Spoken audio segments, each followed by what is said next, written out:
TP में हमने बात कर ली सेक्शन 69 तक। आज हमें बात करनी है सेक्शन 69A। ओके, तो सेक्शन 69A में, इससे प्रीवियस सेक्शन 69 में आपको बताया गया था क्लॉज 5 में कि ये जो सेक्शन है 69A और 69 के जो प्रोविजंस हैं वो 1 जुलाई 1882 से पहले के जो प्रोविजंस थे या जो भी सर्कमस्टांसेस थी उनके ऊपर एप्लीकेबल नहीं होगा, है ना। वहां पहले ही जान लिया था आपने। 69A बात करता है अपॉइंटमेंट ऑफ रिसीवर की। ऑनलाइन में सबको मेरी आवाज आ रही है clear? Yes ma'am. Yes ma'am. Okay, देखिए, अभी आपने सेक्शन 69 में कल खास बात क्या जानी थी? सबसे इंपॉर्टेंट बात क्या था, की पॉइंट उसका, कि without the intervention of the court mortgagee property को कब बेच सकता है। मॉर्गेजी के कौन से राइट्स होते हैं? अगेंस्ट द प्रॉपर्टी होते हैं, और इंडिविजुअल व्यक्ति के विरुद्ध भी होते हैं। मॉर्गेजर के खिलाफ वो क्या कर सकता है? मनी डिक्री का सूट फाइल कर सकता है, प्रॉपर्टी को सेल करवा के, और अपना जो मॉर्गेज मनी है उसको रिकवर कर सकता है। इसके साथ ही वो क्या कर सकता है? फोरक्लोजर का राइट भी ले सकता है। सेक्शन 67 में आपने इसके बारे में जाना। इसके अलावा आपने सेक्शन 69 में ये जाना, जो फर्क था 67 और 69 में, क्या बेसिक फर्क था? 67 में अगर मॉर्गेजी प्रॉपर्टी को सेल करवा के अपना लोन रिकवर कर रहा है तो वो कैसे कर रहा है? With the help of the court, न्यायालय के द्वारा वो प्रोसेस किया जा रहा है।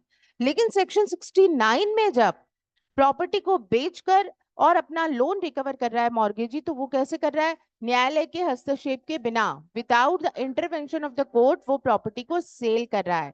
This was the basic difference, ठीक है। तो जब ये मॉर्गेजी, आप सोचिए, अगर आप मॉर्गेजी और प्रॉपर्टी को आपको बेचना है तो उस सिचुएशन में आपको किसी की हेल्प की जरूरत पड़ सकती है। तो ये हेल्प करने वाला जो व्यक्ति है, ऑफिशियली इसको अपन क्या कह रहे हैं? रिसीवर। इसका अपॉइंटमेंट, इससे रिलेटेड जो पावर है, इसके बारे में आपको यहाँ पर बताया गया है। देखिए, अपॉइंटमेंट ऑफ रिसीवर के बारे में, a mortgagee having the right to exercise a power of sale under section 69। Mortgagee के पास पावर है कि सेक्शन 69 में वो क्या कर सकता है? प्रॉपर्टी को सेल कर सकता है। shall subject to the provisions of subsection 2 be entitled to appoint by writing signed by him or in his behalf a receiver। तो ये कह रहा है कि जो सेक्शन 69 में कोर्ट के इंटरफेरेंस के बिना मॉर्गेजी के पास पावर है कि वो प्रॉपर्टी को सेल करवा सकता है, ये पावर उसे कैसे मिलेगी? सबसे पहले तो उसे सबसेक्शन 2 की शर्तों की पालना करनी पड़ेगी। अपन ने वो देख ली थी कल कि क्या क्या कंडीशंस हैं, कौन सी सर्कमस्टांसेस में किसको ये राइट मिलेगा और इस राइट को यूज कैसे किया जाएगा, इसके बारे में सारा डिटेल में कल पढ़ा अपन ने। अब इसी को आगे एक्सपेंशन करते हुए, बढ़ाते हुए, ये भी बता रहा है कि भैया एक रिसीवर को भी ये नियुक्त कर सकता है, ये भी पावर इसके पास है। लेकिन इसके लिए इसको क्या करना होगा? A receiver of the income of mortgage property और एनी पार्ट देयर ऑफ, इसके लिए एक रिटन डॉक्यूमेंट के थ्रू सिग्नेचर के साथ इसको ये अपॉइंटमेंट करना पड़ेगा। मॉर्गेजी को क्या करना पड़ेगा? या तो खुद वो अपॉइंट करेगा रिसीवर को, या उसकी तरफ से कोई व्यक्ति, ऑथोराइज्ड पर्सन, रिसीवर का अपॉइंटमेंट कर सकता है।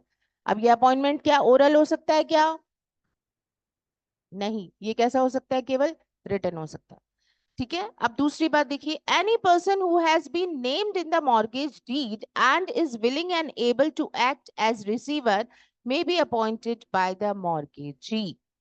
अब इन्होंने शुरुआत में जब मॉर्गेज डीड बनाया था, बंधक विलेख बनाया था, हो सकता है उन्होंने उस समय ही रिसीवर के बारे में बातचीत कर ली हो। मॉर्गेजर और मॉर्गेजी ने दोनों ने ये नाम लिख लिया है, ए और बी, जो मॉर्गेजर और मॉर्गेजी हैं, उन्होंने एक व्यक्ति सी का नाम वहां मेंशन कर दिया है कि इन केस अगर प्रॉपर्टी को बेचने की आवश्यकता पड़ी तो जो रिसीवर होगा, जो इस सारे काम को संभालेगा, वो कौन होगा? वो मिस्टर सी होगा। उस व्यक्ति का नॉमिनेशन यानी पहले से ही नाम तय करके कहाँ लिख दिया गया है? मॉर्गेज डीड, बंधक विलेख में लिख दिया गया है, जिस समय ये कॉन्ट्रैक्ट किया गया था। If no person has been so named, लेकिन परेशानी कब आई है? जब ऐसे व्यक्ति का कोई नाम वहां पे लिखा हुआ नहीं है। or if all persons named are unable or unwilling to act or are dead, या फिर जिसका नाम लिखा था वो अब इच्छुक नहीं है काम करने के लिए, वो अब काम करना नहीं चाहता। हमने पहले तय किया था कि सी को हमने सोचा था कि ये काम करेगा रिसीवर का, लेकिन वो काम करना के लिए विलिंग नहीं है, या फिर वो अनेबल हो गया है, कर नहीं सकता, इनकेपेसिटी है, या उसकी डेथ हो चुकी है। तो अब ऐसी स्थिति में वो पोस्ट खाली हो गया, उस पोस्ट को भरना पड़ेगा, रिसीवर की पोस्ट को। The mortgagee may appoint any person, mortgagee क्या करेगा, किसी भी व्यक्ति को नियुक्त करेगा, to whom appointment the mortgagor agrees, लेकिन ये व्यक्ति कौन होगा, जिसके बारे में मॉर्गेजर सहमत होता हो। मॉर्गेजर जिस व्यक्ति के बारे में सहमत होता है, मॉर्गेजी उस व्यक्ति को अपॉइंट करेगा। तो यहाँ पर अपॉइंटमेंट ऑफ रिसीवर कौन कर रहा है, मॉर्गेजी कर रहा है, लेकिन with the consent of mortgagor. The mortgagee may appoint any person to whose appointment the mortgager agrees. Failing such agreement, लेकिन अगर ऐसा कोई एग्रीमेंट हो ही नहीं रखा दोनों के बीच में, कोई करार नहीं हो रखा, the mortgagee shall be entitled to apply to the court for the appointment of receiver. तो मॉर्गेजर क्या करेगा, रिसीवर की नियुक्ति के लिए न्यायालय में आवेदन करेगा, क्योंकि हो सकता है मॉर्गेजर सी का नाम ले रहा है और मॉर्गेजी डी को अपॉइंट करना चाहता है। तो अब झगड़ा हो गया, आप किसको नियुक्त करें, एग्रीमेंट कहीं कोई हो नहीं पा रहा, तो अपन कहाँ जाएंगे, कोर्ट के थ्रू अपॉइंट करवाएंगे। And any person appointed by the court shall be deemed to have been duly appointed by the mortgagee, और ये व्यक्ति जिसको कोर्ट ने नियुक्त किया, अब तो उसकी कोर्ट की बात आपको माननी पड़ेगी, ये व्यक्ति प्रॉपरली नियुक्त किया गया माना जाएगा, किसकी तरफ से, मॉर्गेजी की तरफ से। ये तीनों पॉइंट पहले हिंदी में पढ़ लीजिए, हिंदी मीडियम वाले स्टूडेंट्स की भाषा में कहीं कोई दिक्कत आ रही हो, इंग्लिश वाले भी देख लें एक बार, कहीं कोई चीज अभी तक समझ में ना आई हो।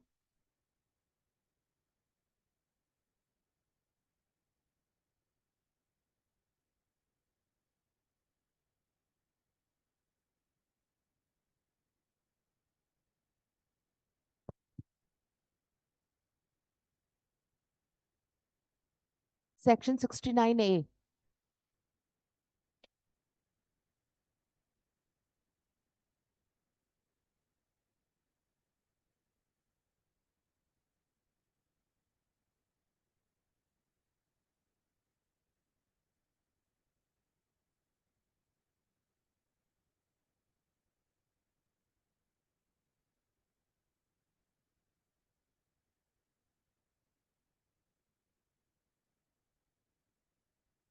क्लियर है लैंग्वेज,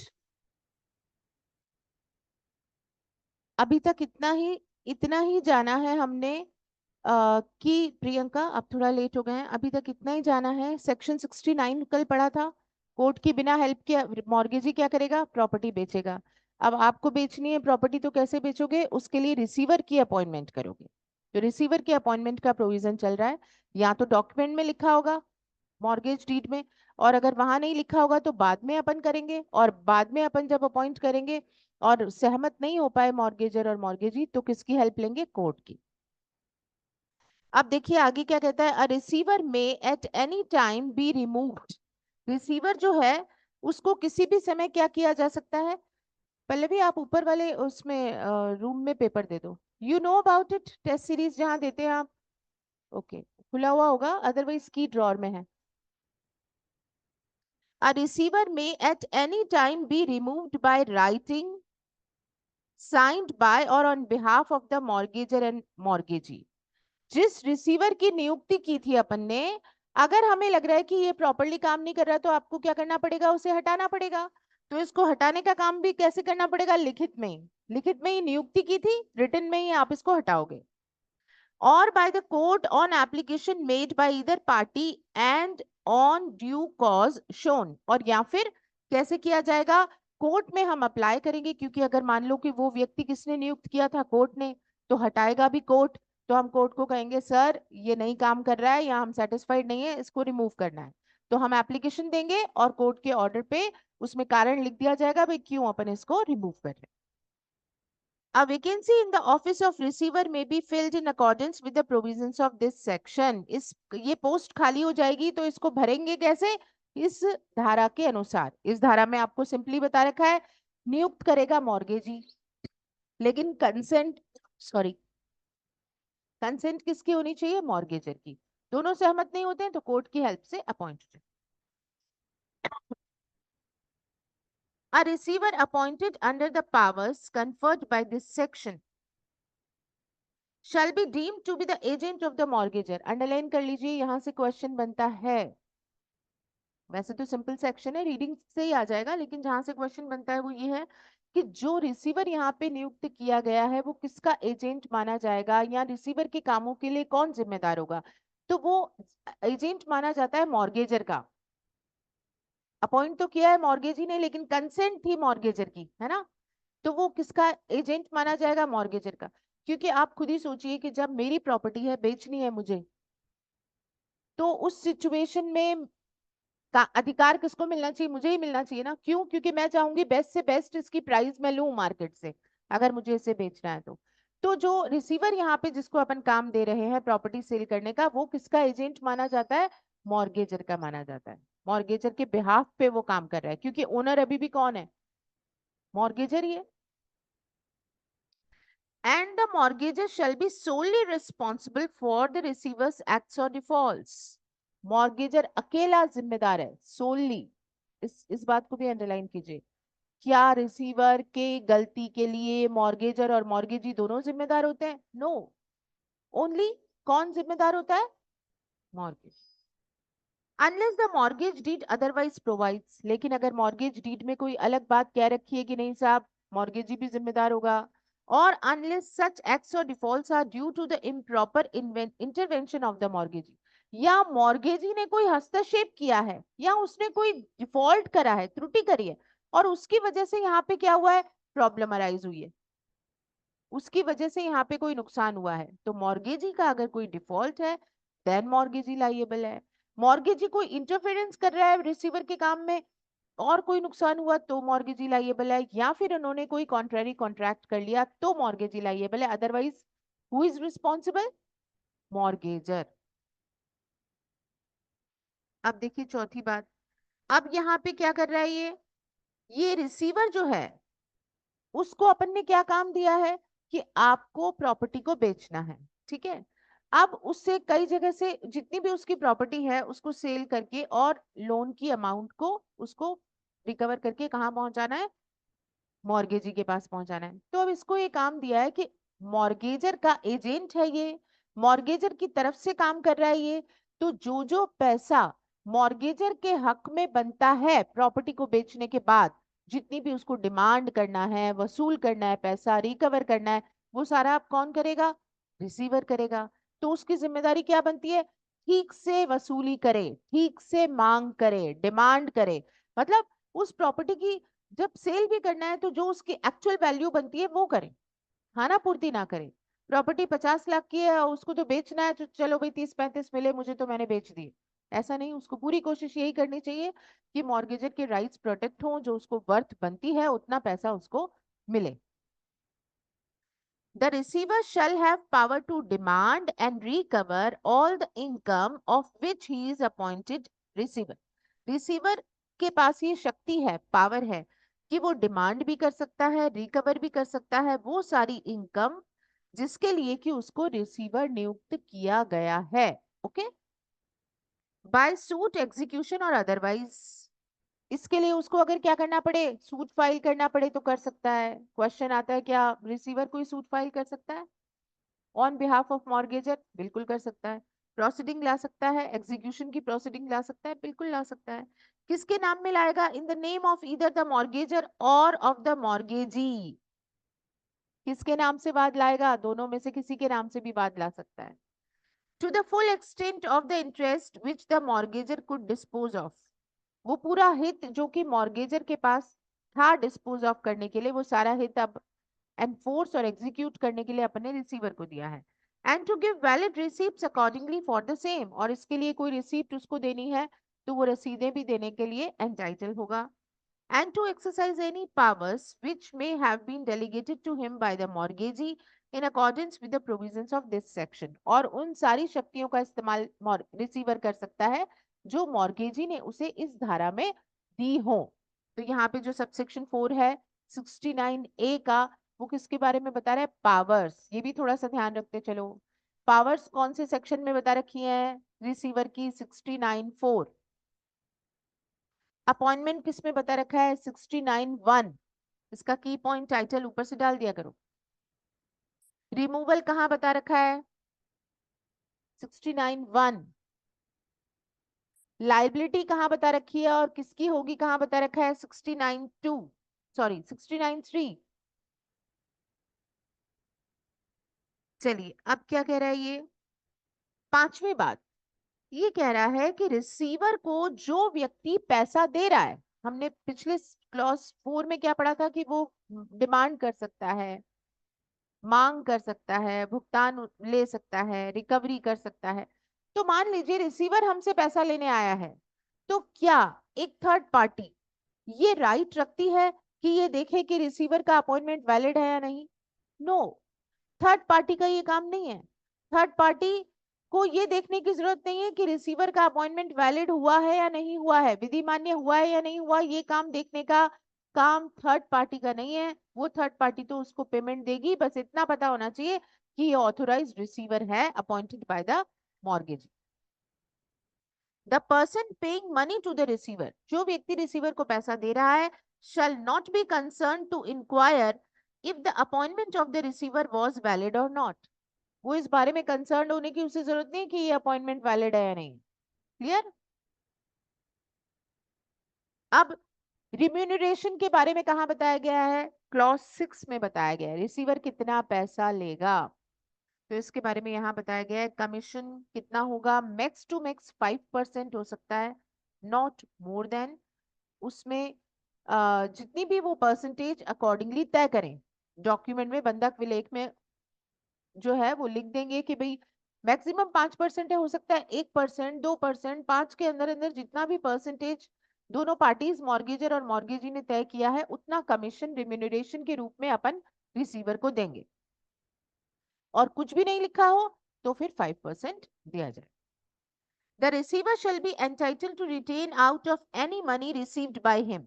रिसीवर एंटाइटल होगा कि जो भी पैसा उसने प्राप्त किया है प्रॉपर्टी को बेच के, मॉर्गेजर की तरफ से जो भी पैसा उसने रिकवर किया है, फॉर हिज रिम्यूनरेशन वो रिटेन कर सकता है, पारिश्रमिक के लिए अपने पास रोक सकता है। And in satisfaction of all cost charges and expenses incurred by him as a receiver. और अगर उसने ये सारी प्रोसीडिंग करते समय जो भी खर्चे किए होंगे वो सारे खर्चों के लिए भी वो क्या कर सकता है? रोक सकता है अपने पास इस पैसे को। ठीक है, जो भी उसका रिम्यूनरेशन बनता है वो भी रोक सकता है। मतलब उसके पास 50 लाख आए प्रॉपर्टी को बेच के, उसमें से 50,000 उसके रिम्यूनरेशन के बनते हैं या 10,000 उसके रिम्यूनरेशन के बनते हैं, 5,000 उसके खर्चे के बनते हैं, वो अपने पास रिटेन कर लेगा, बाकी पैसा लौटाएगा। A commission at such rate not exceeding 5% on the gross amount of all money received as is specified in his appointment। Appointment के टाइम पर जो उसको काम सौंपा गया था, जो ग्रॉस अमाउंट उसे रिकवर करनी थी उस अमाउंट का 5% से ज्यादा रिम्यूनरेशन उसका नहीं होगा। And if no rate is so specified, अगर कोई रेट तय नहीं किया है, then at the rate of 5% on that gross amount, तो 5% की दर से उसे रिम्यूनरेशन दिया जाएगा। और at such other rate as the court thinks fit to allow on application made by him for that purpose. या फिर अगर कोर्ट कुछ और उचित समझेगा राशि, जहां अपॉइंटमेंट बाय कोर्ट हुआ हो तो न्यायालय में ये व्यक्ति आवेदन करेगा, तो न्यायालय अगर कुछ और उचित समझेगा तो वो रिम्यूनरेशन की राशि रिसीवर को देने के लिए आदेश देगा। पढ़ लीजिए, कोई दिक्कत कहीं पर?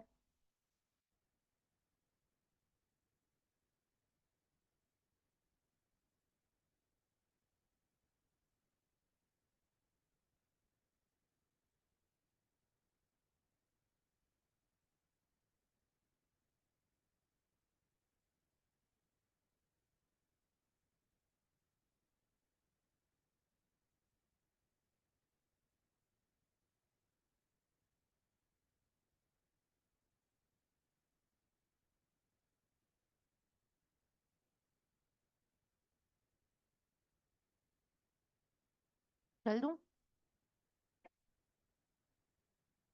7 पॉइंट क्या कहता है? इंश्योरेंस की बात करता है। इंश्योरेंस करवाने के लिए यहाँ पर हम कह रहे हैं रिसीवर को कि भाई मॉर्गेजर जो इंश्योरेंस करवाता, अगर जरूरत पड़ेगी तो आप भी इंश्योरेंस क्या कीजिए, करवा लीजिए। और इंश्योरेंस करवाने में अगर जो पैसा लग रहा है वो मॉर्गेजर पे कर देगा या उसको लेस कर दिया जाएगा। The receiver shall if so directed in writing by the mortgagee. Receiver क्या करेगा? अगर कि मॉर्गेजी ने लिखित में डायरेक्शंस दिए हैं, insure to the extent if any to which the mortgagee might have insured, तो उस सीमा तक, उस एक्सटेंट तक जिस सीमा तक मॉर्गेजी उसका इंश्योरेंस करवाता, तो ये क्या करवाएगा? इंश्योरेंस करवाएगा। And keep insured against loss और डैमेज बाय फायर। और ये इंश्योरेंस किससे है? लॉस और डैमेज बाय फायर से। Out of money received by him, जो पैसा उसे मिला है उसमें से वो क्या करेगा? इंश्योरेंस भी करवा लेगा। द मॉर्गेज प्रॉपर्टी और any part thereof being an insurable nature. Mortgage property जो पूरी है उसको इंश्योरेंस करवाना या उसके किसी भाग का इंश्योरेंस करवाना, ये पावर भी रिसीवर को दी गई है। अब देखिए आगे क्या कह रहा है। 8 पॉइंट में कह रहा है कि जो पैसा मिलेगा उसका यूज किस तरीके से करना है। ये कह रहा है subject to the provisions of this act, इस धारा के प्रयोजनों के अनुसार, as to the application of insurance money the receiver shall apply all money received by him as follows।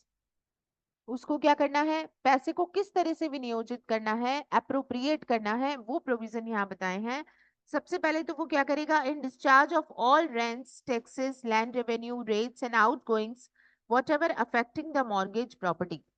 सबसे पहले तो अगर सरकार का कोई पैसा बकाया है, रेवेन्यू बकाया है, कोई रेंट बकाया है, कोई ऐसी अमाउंट जो कि मॉर्गेज प्रॉपर्टी पे एडवर्स इफेक्ट डाल देगी, गवर्नमेंट की तरफ जो जिम्मेदारी हमारी बनती है, तो आप सबसे पहले वो पैसा चुकाओगे।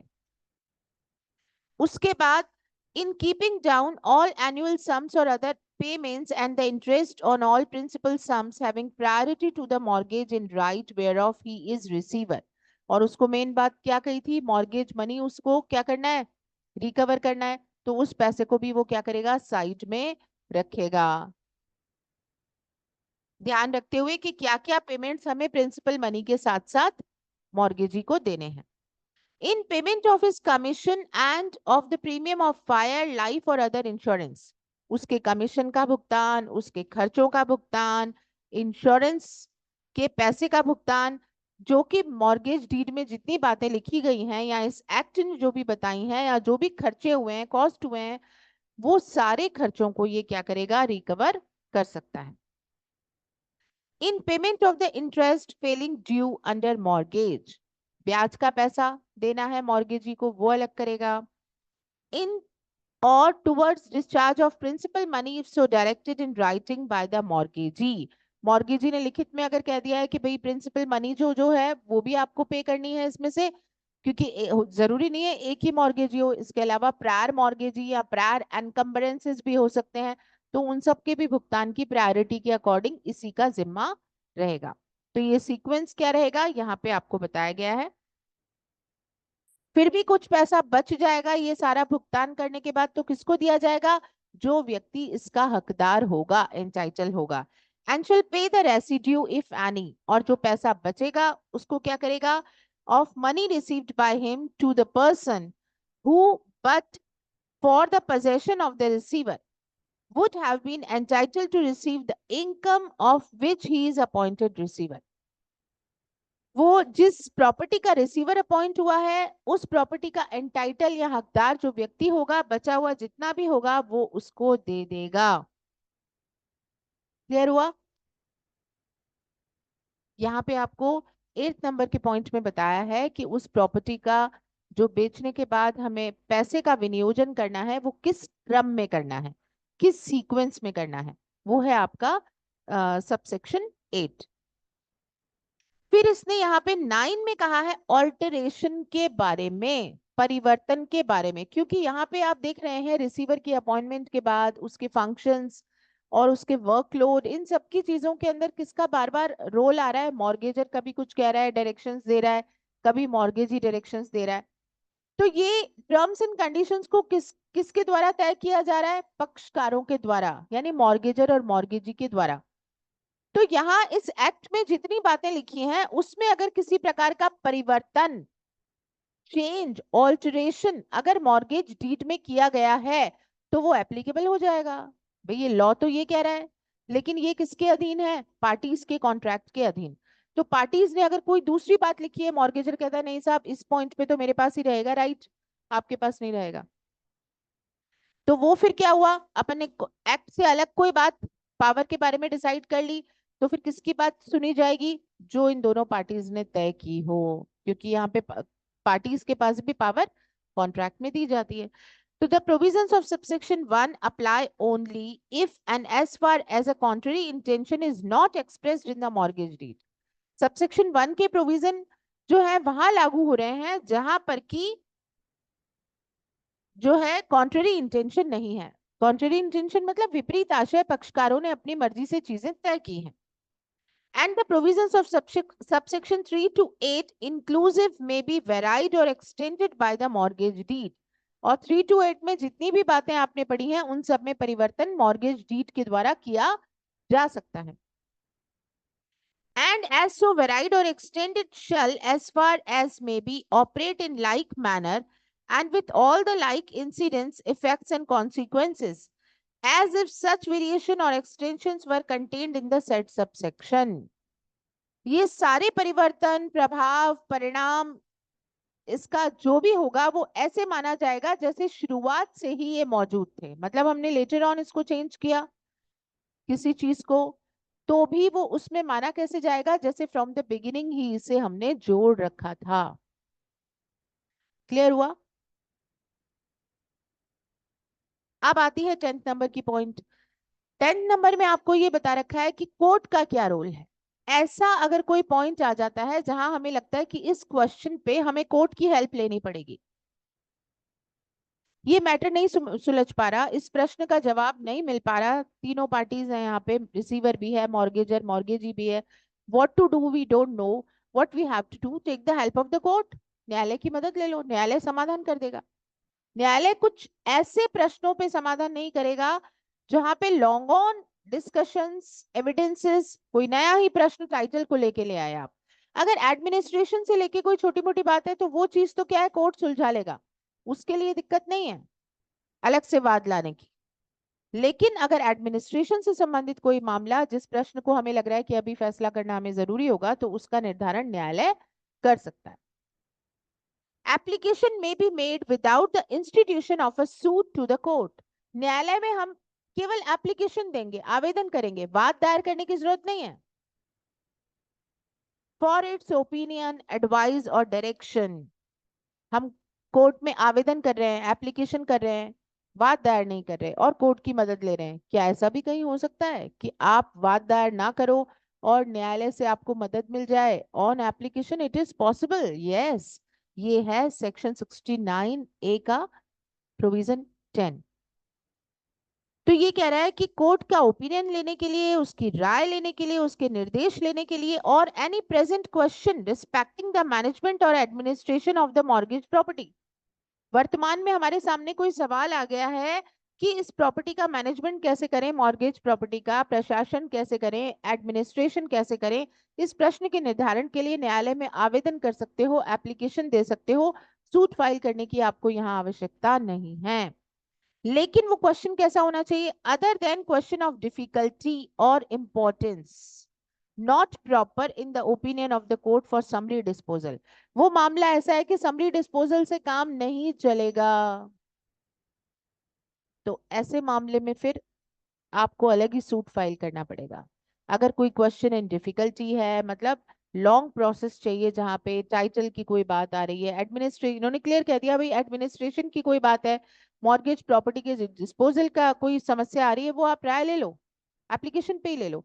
लेकिन कोई क्वेश्चन ऐसा है जो डिफिकल्टी अराइज कर रहा है, जहां पे हमें समरी डिस्पोजल डिस्पोजल से काम नहीं चल रहा है, एविडेंसेस चाहिए होंगे, तो फिर उस सिचुएशन में कोर्ट को इतनी लंबी कार्यवाही के लिए आप केवल आवेदन पे नहीं, फिर सूट लेके आओ। A copy of such application shall be served upon, and the hearing thereof may be attached to such of the persons interested in the application as the court may think fit. ये आवेदन जो हमने court को दिया है, इसकी copy किस किस को देनी होगी? वो लोग जो इससे जुड़े हुए हैं, जिनका हित प्रभावित हो रहा है उन सबको इसकी कॉपी दे दो कि हमने इस बारे में राय लेने के लिए कोर्ट को आवेदन किया है। और इसका जो खर्चा होगा वो कोर्ट पे डिपेंड करेगा कि कोर्ट किस पर कॉस्ट लगाएगा और कितनी लगाएगा। और 11th नंबर का जो सबसेक्शन है वो आपको बता रहा है कि कोर्ट का मतलब क्या है। यहाँ कोर्ट का मतलब वो कोर्ट है जिसके पास मॉर्गेज का मामला सुनने की अथॉरिटी या जुरिस्डिक्शन है। जिस कोर्ट में आप मॉर्गेज का मामला लेके जाते 67 में, वहीं पे आप ये एप्लीकेशन लगा सकते। बताइए कोई दिक्कत 69A में?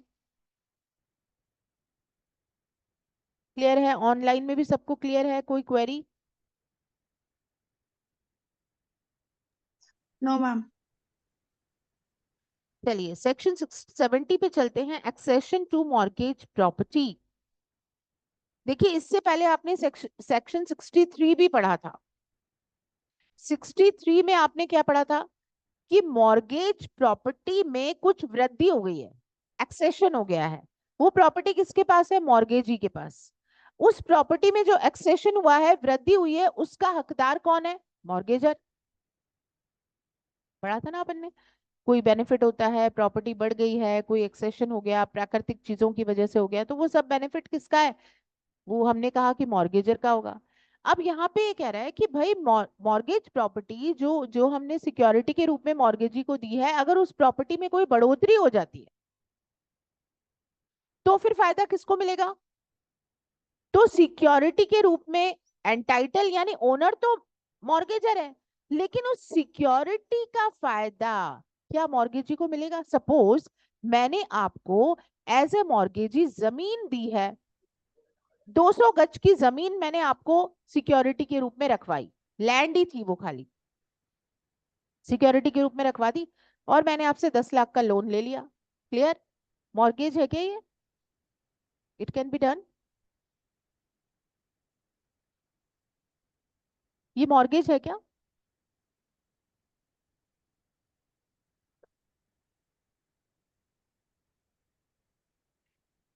कैसे है?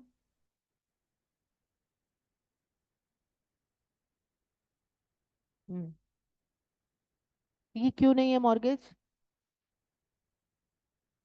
लैंड रखवाई है मैंने, तो ये मॉर्गेज क्यों नहीं है?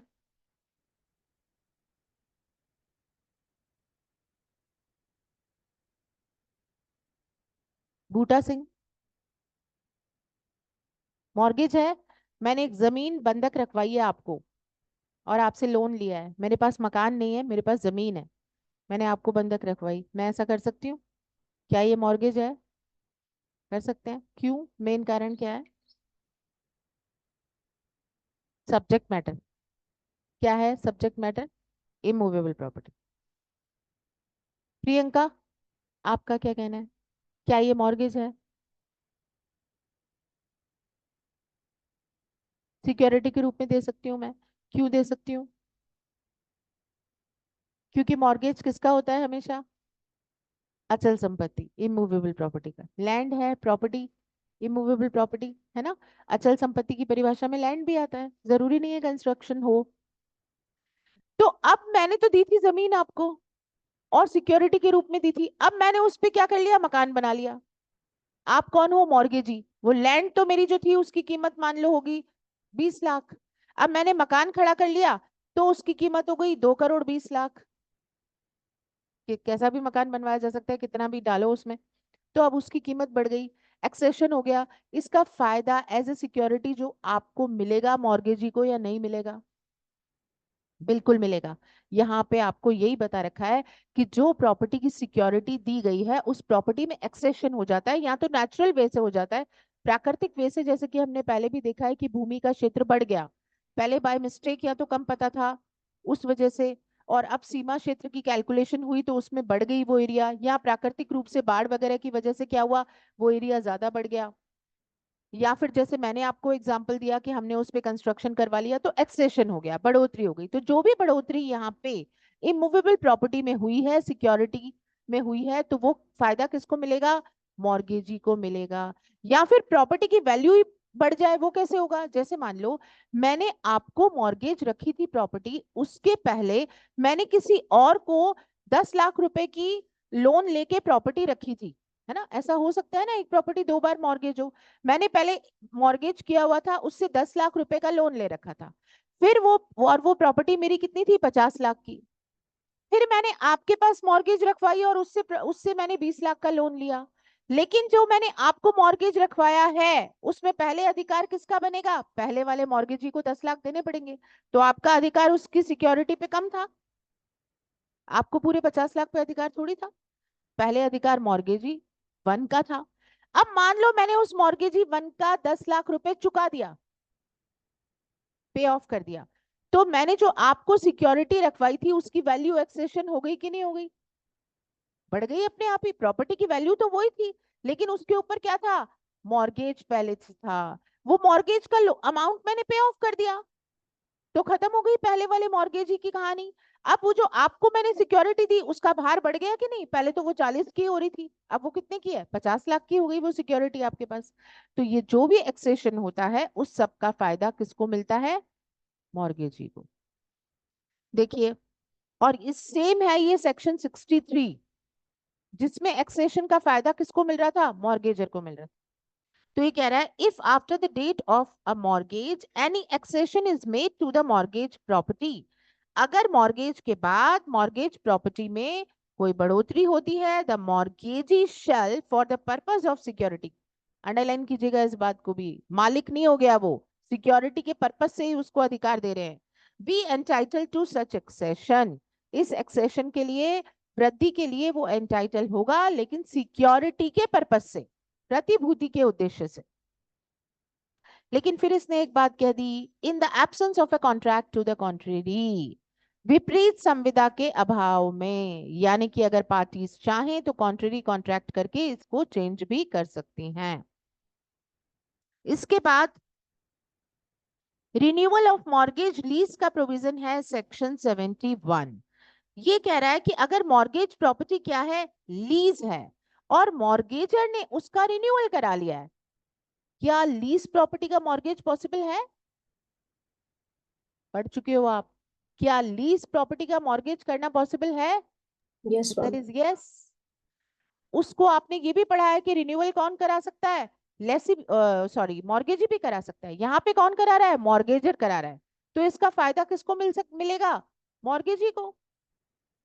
तो ये कह रहा है, when the mortgage property is a lease and the mortgagor obtains renewal of a lease, mortgage property पट्टा है, लीज है, और इसका रिन्यूअल मॉर्गेजर ने प्राप्त कर लिया है, मॉर्गेजी जो है shall for the purpose of security be entitled to the new lease, इस नए पट्टे की सिक्योरिटी जो है उसका फायदा किसको मिलेगा, मॉर्गेजी को मिलेगा, लेकिन वही बात है, कॉन्ट्रेरी कॉन्ट्रैक्ट होगा तो नहीं मिलेगा।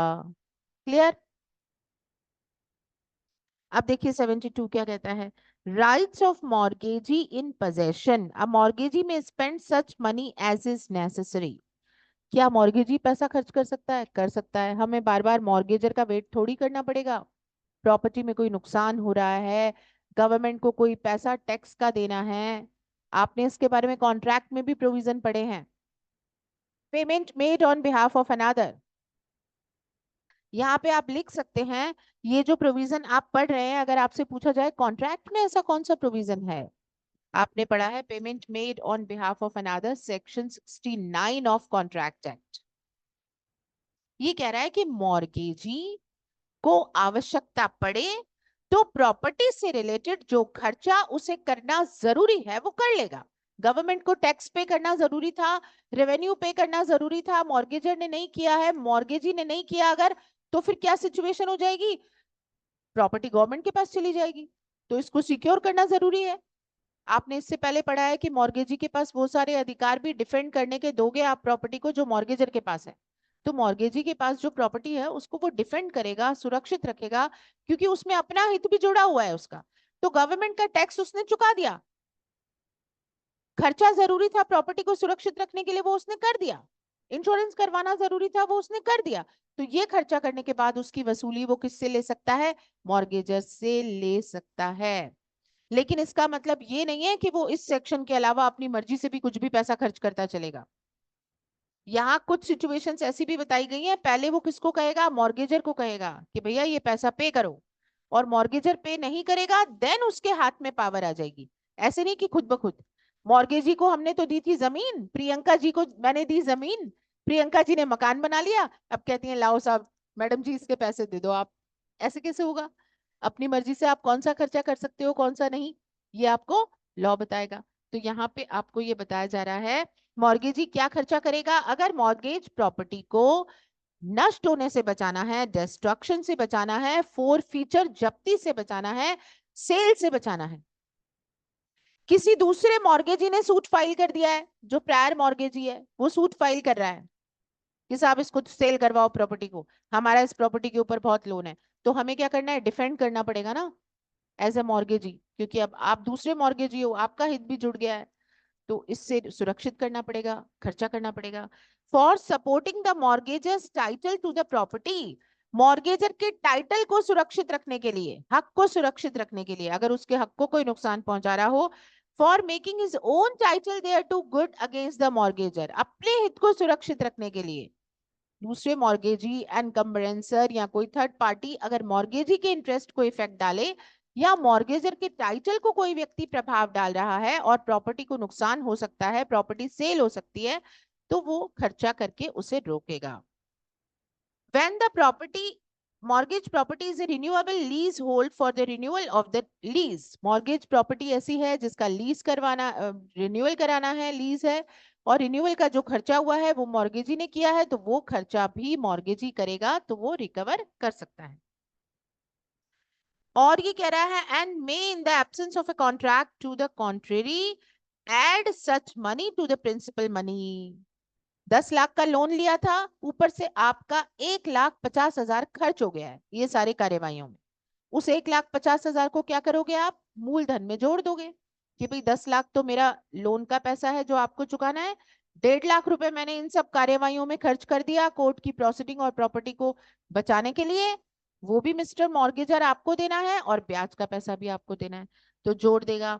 उसके साथ में at the rate of interest payable on the principal, ब्याज भी लगाएगा, क्योंकि ये पैसा मिलने में तो देर लग रही है हमें, मान लो साल भर लग गया, 2 साल लग गया, तो ब्याज भी ले लेंगे हम, ठीक वैसे ही जैसे अपन प्रिंसिपल मनी मॉर्गेज मनी का ले रहे थे। And where no such rate is fixed at the rate of 9% per annum, शानदार तगड़ा वाला रेट ऑफ इंटरेस्ट, 9% की दर से वो क्या लेगा? ब्याज भी लेगा। लेकिन आगे कह रहा है provided that the expenditure of money by the mortgagee under clause B और C shall not be deemed to be necessary. Clause B और सी में जो लिखा हुआ पॉइंट है वो आवश्यक नहीं माना जाएगा, मॉर्गेजी नहीं करेगा उस खर्चे को जब तक कि मॉर्गेजी को उसने कहा नहीं हो। मॉर्गेजर हैज बीन कॉल्ड मतलब वो पहले कॉल करेगा, मतलब उसको कहेगा पे करो तुम। कौन कौन सा पॉइंट? बी और सी पॉइंट, इनके लिए पहले किसको कहेगा? वो मॉर्गेजर को कहेगा, फिर खुद करेगा। and has failed to take proper and timely steps to preserve the property or to support the title, और मॉर्गेजर फेल हो गया हो, सही समय पे सुरक्षित कदम उसने नहीं उठाया, तब मॉर्गेजी के हाथ में बात आएगी। ये कौन सी बातें हैं? बी और सी वाला जो पॉइंट है, प्रॉपर्टी को प्रिजर्व रखना और मॉर्गेजर के टाइटल को सुरक्षित रखना, ये दोनों बातों का अधिकार पहले मॉर्गेजर के पास है। उसको ही कहेगा मॉर्गेजी कि तुम करो ये खर्चा, तुम्हारी जिम्मेदारी है। जब वो नहीं सुनेगा तो मॉर्गेजी करेगा।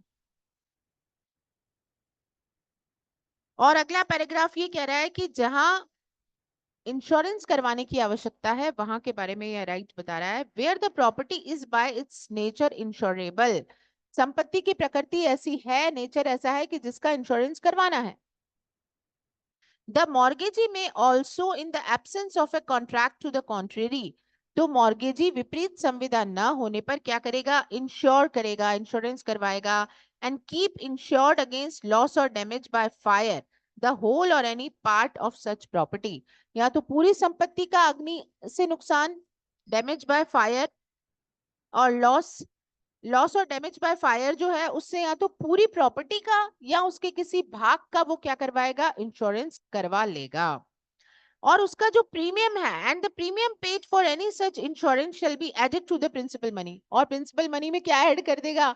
ये पैसा भी जोड़ देगा कि भैया आपकी प्रॉपर्टी का इंश्योरेंस करवाना था जरूरी, ये मैंने इंश्योरेंस करवा दिया है, इसका पैसा भी आपको चुकाना है और इसका अमाउंट जो प्रीमियम का बनता है वो भी आपको चुकाना है with interest at the same rate as is payable on the principal money, और इस पे भी ब्याज लेगा वो।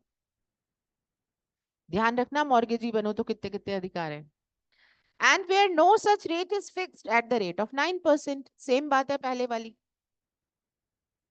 But the amount of such insurance shall not exceed the amount specified in this behalf the mortgage deed। लेकिन ये जो इंश्योरेंस करवा रहा है उसकी रकम के बारे में बात कर रहा है, या तो मॉर्गेज डीड में फिक्स किया गया हो, या फिर जो टोटल अमाउंट है उसका two third of the amount that would be required in the case of total destruction to reinstate the property insured। जो टोटल अमाउंट है जिससे कि प्रॉपर्टी अगर नुकसान में जाती है, उस राशि का 2/3, two-third अमाउंट, उतने तक के ही इंश्योरेंस वो करवाएगा कि ताकि वो दोबारा से हम प्रॉपर्टी को खड़ा कर सके। उससे ज्यादा अमाउंट का इंश्योरेंस नहीं करवाएगा, क्योंकि प्रीमियम किसके माथे आएगा? मॉर्गेजर के ही माथे आएगा। लेकिन ये लास्ट वाली बात कह रहा है आपको कि भैया आपने इंश्योरेंस करवाने का राइट उसको दिया है, लेकिन कुछ एक्सेप्शनल सर्कमस्टांसेस में ही दिया है। ये मत समझ लेना कि मॉर्गेज प्रॉपर्टी का इंश्योरेंस हमेशा मॉर्गेज ही कराएगा, वो केवल कुछ सिचुएशंस में करवा रहा है, कुछ कंडीशंस में करवा रहा है। तो इस सेक्शन में जो ऊपर बात लिखी है उसका मतलब ये मत समझ लेना कि mortgage he has a right of insurance of mortgage property. Nothing in this section shall be deemed to authorize the mortgagee। अब आपको पता है ये लाइन इस तरह शुरू हुई है, उसकी बजाय कैसे हो सकती है? नॉट कहाँ लगाना है? This section shall not be deemed भी हो सकता है, पढ़ने में आपको आसानी रहे तो, कि इस धारा की कोई बात ये नहीं मानी जाएगी कि मॉर्गेजी को हमने अधिकृत कर दिया इंश्योरेंस कराने के लिए, कि जब प्रॉपर्टी इंश्योर्ड प्रॉपर्टी रखना जरूरी है और मॉर्गेजर की तरफ से वो इंश्योरेंस करा सकता है, ये आप नहीं मानेंगे सिवाय उन परिस्थितियों के जब कि मॉर्गेजर ने उसे अथॉरिटी दी हो। या ऑब्जेक्टिव छोटे छोटे सवाल बन सकते हैं, इसके लिए है ये सेक्शन क्लियर?